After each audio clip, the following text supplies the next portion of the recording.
이 소설에는 특히 타고난 천성, 재능에 대한 탐구가 깊이 녹아 있습니다. 햄릿에 대한 괴테 분석은 정말 짱입니다. 그럼 사람은 타고난 대로, 다시 말해 생긴 대로 그냥 각자 살아가면 되는 걸까요? 마음에 맞는 작가의 책을 읽으면 마음이 잘 맞는 친구와 대화하듯 이렇게 참 든든하고 즐거워집니다.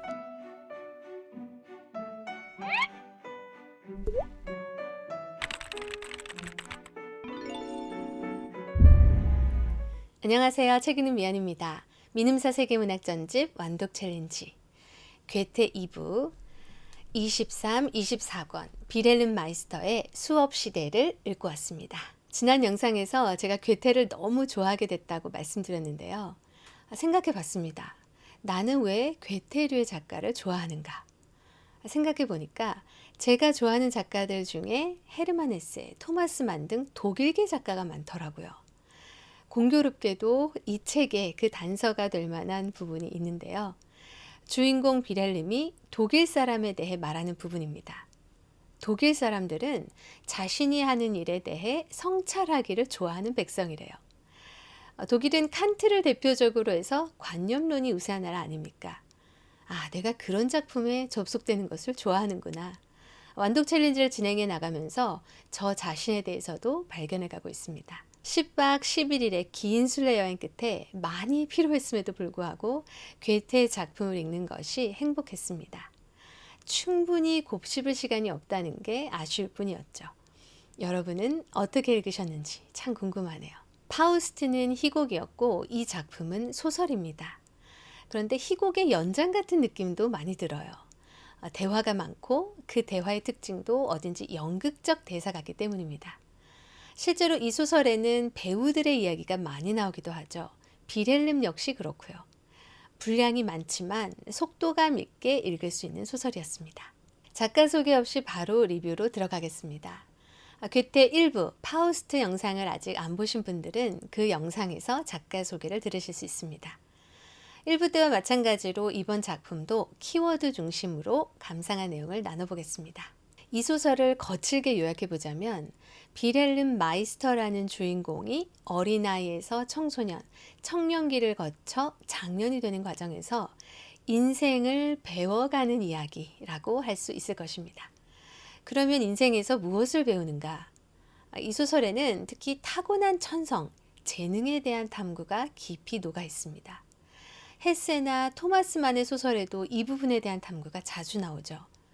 아마 내면을 들여다보는 사람은 필연적으로 그 문제와 마주치지 않을 수 없을 것입니다. 주인공은 자신의 천성과 재능을 발견하고 발전시켜가는 과정에서 소망과 역량은 다르다는 것을 발견합니다.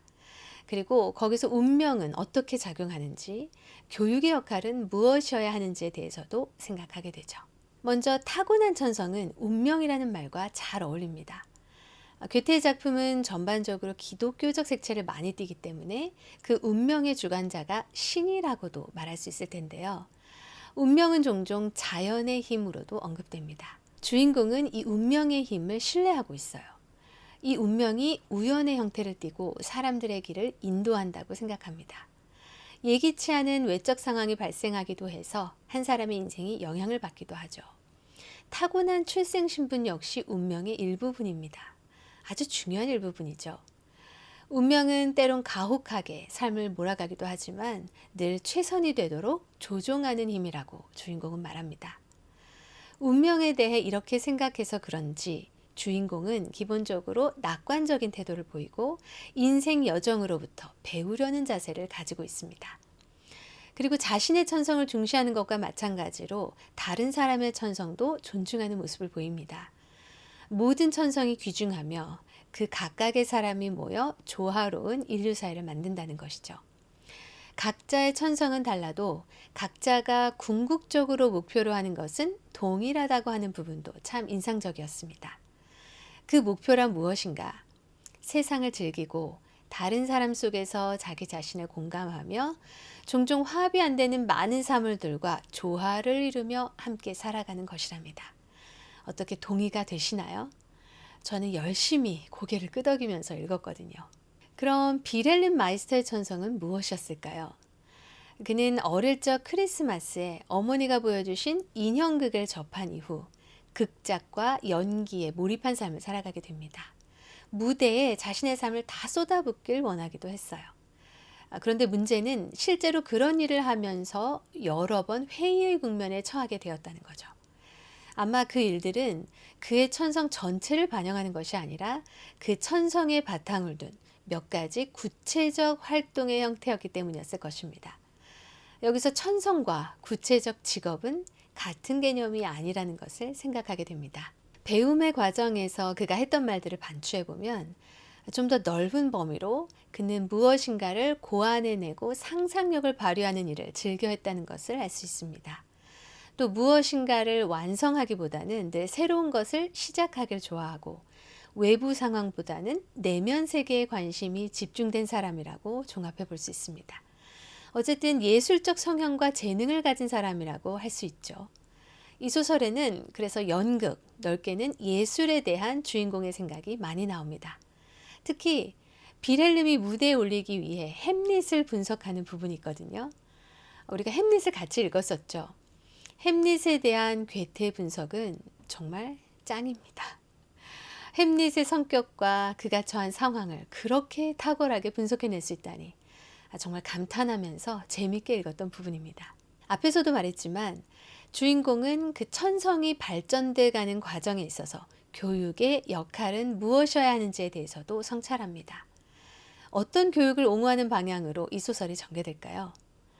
교육하는 자는 한 사람의 인생을 자기 관점으로 이끌어가는 것이 아니라 배우는 자가 스스로 자신의 천성을 발견하고 그것을 발현하며 살 수 있도록 인도해주는 역할을 해야 한다는 관점이 들어 있습니다. 어떻게 보면 그냥 방치하라는 것처럼 들릴 수도 있는데요. 그보다는 안내자, 후원자, 보호자의 역할을 말하는 것이겠죠. 그래서 사람은 삶을 통해 오류와 방황을 통해 스스로 배울 수밖에 없습니다. 여행과 모험의 기회는 그런 점에서 매우 값진 것이 됩니다. 때론 실패하고 우회하겠지만 중요한 것은 계속해서 배우고 고양되려는 의지와 노력임을 이 소설을 통해 생각하게 됩니다. 자, 그럼 사람은 타고난 대로, 다시 말해 생긴 대로 그냥 각자 살아가면 되는 걸까요? 배움의 초기에는 일단 자기 자신에 집중할 수밖에 없다고 이 소설은 말하는 것 같습니다. 그러나 어느 정도 수준의 교양에 이르게 되면 시야가 외부로 넓어져야 한다는 것이죠. 타협이 아니라 균형을 말하는 것입니다. 자신만 보던 것에서 타인과 전체를 보는 시야를 갖게 되는 것이랄까요? 내면에 고립된 인간이 아니라 공적인 인간보다 분별력을 갖는 인간이 되는 것입니다. 처음에는 자기 혼자 큰 것 같이 생각하던 아이들이 어른이 되고 나서는 자기 자녀를 위한 보호막과 안내자가 되고 비로소 어릴 때 자신을 두르고 있던 울타리들을 깨닫게 되는 것과 비슷한 이치라 하겠습니다. 빌헬름은 많은 경험을 거치면서 새롭게 배우게 된 것들에 대해 이야기합니다. 가령 학창시절에는 연극이 열정만으로는 되지 않고 세심한 계획이 뒤따라야 한다는 것을 깨닫는 사건이 있었습니다. 또 여러 실패와 결핍을 경험하면서 세상은 자신의 뜻대로만 되지 않는다는 것, 자신이 지나치게 내면에만 관심을 두고 외적인 것에는 무관한 경향이 있었다는 것 등을 깨닫게 됩니다. 그는 어느덧 아들 펠릭스를 위해 아버지로서의 책임을 다할 일들을 생각하고 있는 것입니다. 그가 이렇게 다듬어지기까지 무엇이 필요했을까요? 세상으로의 여행이 필요했습니다. 또 반대되는 것들과의 마찰이 필요했습니다. 신나게 이 책 1권을 읽어가던 저는 2권을 읽으면서는 다소 당황하게 되었습니다.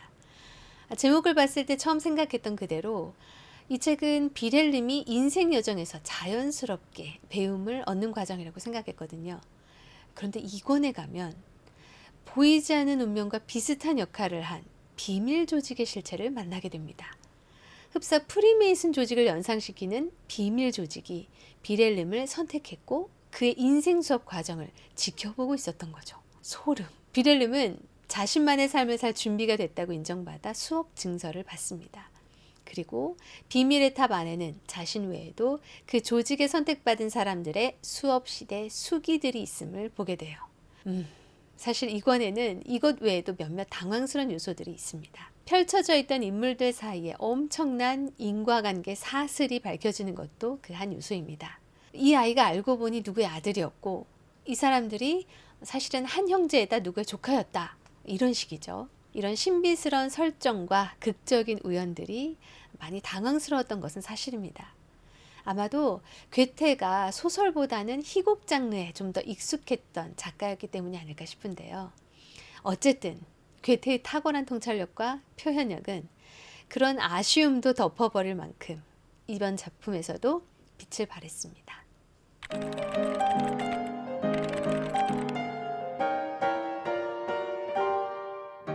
이 소설에는 정말 많은 등장인물이 나옵니다.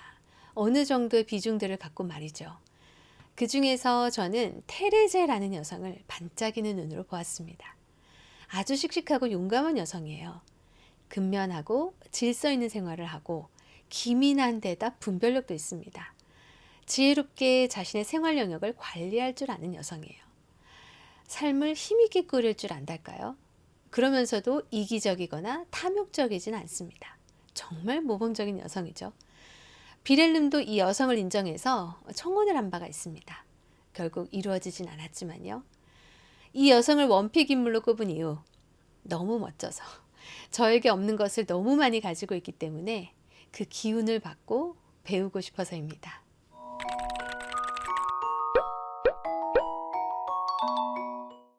이 책을 마무리하는 한 단어, 여행입니다. 참 공교롭죠. 제가 긴 여행을 하고 돌아온 직후인데요. 여행, 특히 해외여행을 할 때마다 저는 느끼는 것이 하나 있습니다. 낯선 곳으로 여행을 갔을 때 가장 저의 관심을 끄는 것은 무엇이었을까요? 참 아이러니하게도 그곳에서 만나는 평범한 사람들의 평범한 일상이 저에게는 가장 흥미로웠습니다. 또 많이 낯선 지역, 많이 낯선 사람들 틈에 있을수록 저는 저 자신에 대해 더 많이 생각하는 저를 발견했습니다. 여행이란 것이 바로 그런 것 같아요. 나에게 익숙한 것과 새로운 것이 만나는 자리, 그래서 새로운 시야가 열리고 뭔가를 배울 수 있는 현장. 혼자 고립돼서 내면만 들여다보고 있어서는 절대 그런 시야를 얻을 수가 없겠죠.